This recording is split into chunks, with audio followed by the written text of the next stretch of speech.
Oh no, not the cosplay. Ayan. So, dahil patapos na tong taon at ito yung huling episode namin, of course, ang huling guest natin dapat magbigatin. Ayan, at maganda. So, ayan, our guest for today, si Vanny Bear. So, introduce yourself. Maluid daw eh. Hi Hindi si Vanny to eh. guys. Mali. Uy, ano? What? Vanny Bear. Damn. Nakalagay na doon sa Vanny Bear, diba? Yeah, so hi guys. Ako si Vanny Bear. As a content creator streamer, halos 5 years na ako nagsistream. I started streaming being a content creator sa League of Legends, Wild Rift. I'm a big League of Legends fan. Then, ayun, this year, I've been doing reaction reels din, videos na sobrang na-enjoy ng community ko. So, yung ginagawa kasi nila doon, nagsisend sila ng entries nila. Then, nire-react ako talaga like live. So, kada bago ako matapos ng stream, yun yung ginagawa namin for like an hour. Then, ayun, nag-viral ako doon and I got known for that this year. And also another, I also got known for another thing. Ano? Mahiwagang salamin.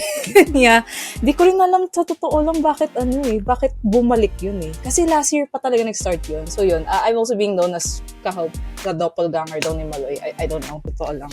I don't see it talaga. Pero yeah, that's me. Yung dun sa reaction entries na na-mention mo kanina, mga content nila, yung nire-reactan mo, or nagsisend sila ng mga random contents online? They're sending like random vids. May iba din naggagawa talaga ng sarili nilang content. Tapos ako yung context. Oo, ang effort talaga. Actually, there's this one guy, recently lang to eh, like nung isang araw lang, kung nireactan to, he actually made a game. Like yung Dama na laro. Tapos, yung pinaka-pieces, yung mukha ko, tapos yung mukha ni Maloy. So, ang pangalan ng game, Vanny Bear versus Beanie Maloy Checkers League. Talaga ba? Grabe yun ah. Oo! I played that on stream. Oo, ginawa niya talaga yung website na yun. Like, wag niyo ismulin yung Cubs ko. They're very great. Grabe ah. Sobrang effort yun. Fairness. Pa-deep dive naman ng konti, paano ka nag-start? Like, meron ba nag-invite sa'yo? Or gusto trip-trip lang, let's go start natin tong as a content creator. Okay. So, nag-start ako yung content creator mga 2021. Yun yung medyo patapos na yung pandemic. Kasi, I mean, siguro, the reason why I started being a streamer content creator, first, bored ako kasi nasa bahay, pandemic. So, lockdown, wala kang gagawin sa bahay. Then, second, dream ko siya. Like, maging sikat na content creator.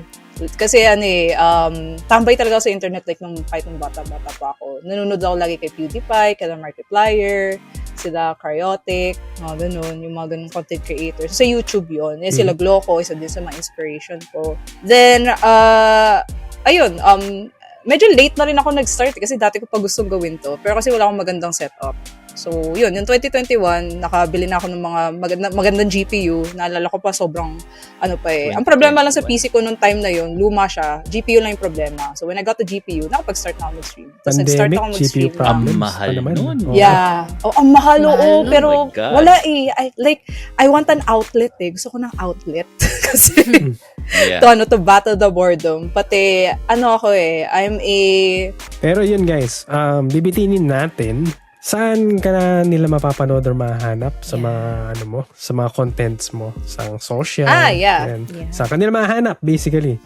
Madali lang hanapin lang naman. So I'm on the 2 major platforms naman sa social media. So sa Facebook and sa TikTok, I stream there. So nag-multi-stream naman ako. So every time I'm streaming on Facebook, naka-stream din ako sa TikTok. So you guys could follow me there. Vanny Bear lang din yung name ng both. Yun. So no future plans for Kick, Twitch? Twitch, I actually tried streaming on Twitch, pero hindi kaya ng PC ko. Kaya sabi ko, need ko na mag-upgrade. Kaya kanina sinasabi niya, next year daw talaga. Next year, oo. Kasi gusto ko rin mag-multi-platform na stream yung tatlo. Para tatlo na yung sabay-sabay ako na nagsistream. Kasi tinry ko nung last time, I was streaming like a horror game at tinry ko pagsabay yung Facebook pati yung Twitch. Hindi na sobrang lang. Grabe yung frame drop kasi sa Twitch. Kaya feeling ko, I need to upgrade the whole US PC na. To do that.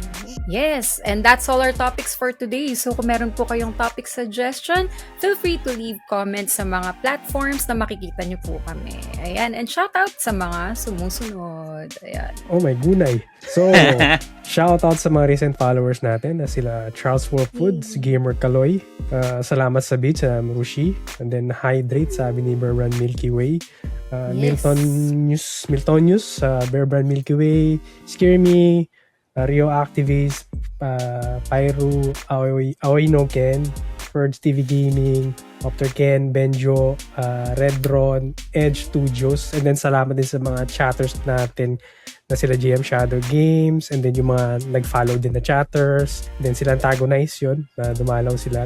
Si Kuma March, si Kent Puccino, sino pa yung mga maaga kanina, hindi ko na, Power Ranger, Shadow. Yeah, si JM Shadow Games yun. If may na-miss man ako, ayun, Avian times 2. If may na-miss man ako, babawi ako next year. Next year. Next year na. Ayun. Vinster Bro, salamat sa palaging panonood. Yan, pag pinapanood niyo yung podcast natin. At nakita ko yung warp natin sa Spotify sa mga 40 plus na nag-top ng podcast po namin. Kung mapapanood nyo man po to, maraming salamat talaga sa pag-support. At sana dumami pa nga tayo next year. Ayun. Grabe. And, ayun nga, maraming salamat din sa mga nanood sa Facebook Live ko and sa nagbigay ng stars kanina. Thank you so much po. Ayun.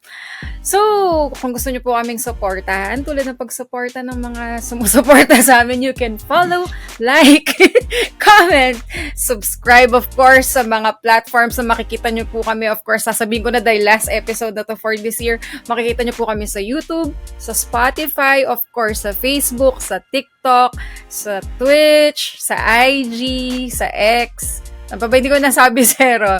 Basta check nyo na lang po. Just search for Pinoy. Na, Shell. Just sa bahay. Sa kanto. Baka niya siya doon. Just search for Pinoy Gamer or PinoyGamer.ph.